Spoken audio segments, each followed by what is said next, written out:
Hello again.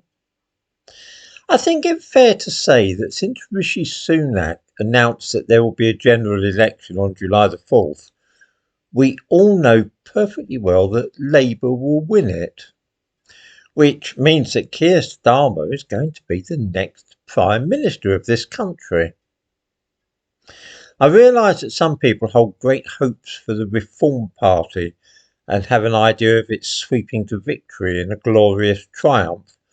But I think that the only thing they will really achieve is splitting the Conservative vote.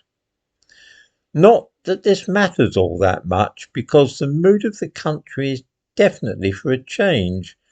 And because of our two-party system, what that means in practice is changing from a Tory Prime Minister to one who is from the Labour Party. I know that some people have been getting excited at developments in France and the Netherlands as strong politicians who are opposed to immigration are coming to the fore. But of course, that kind of thing isn't going to happen in Britain because our own electoral system is rigged so that we really only have a choice of either Labour or Conservatives to run the country. Every so often we end up with a minority government, as happened in 1974, or a coalition of the kind which we saw in 2010.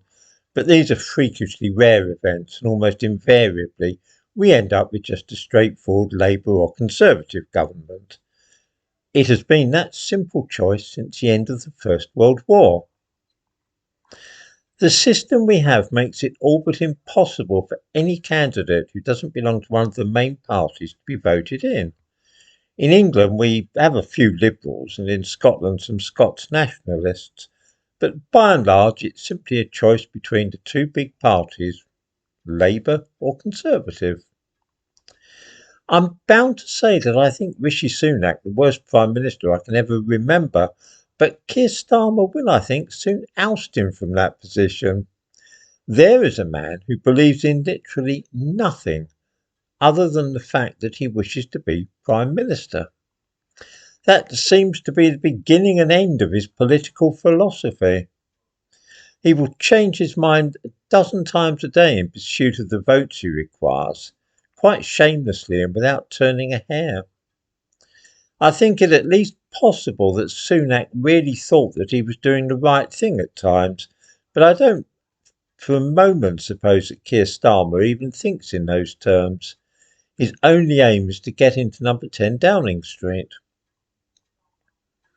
The one wild card whom some feel could change the result of the election is, of course, Nigel Farage. He is due to announce today if he's going to take over the Reform Party. I'm guessing that this is what he will be doing, which will give a surge of optimism to many discontented voters.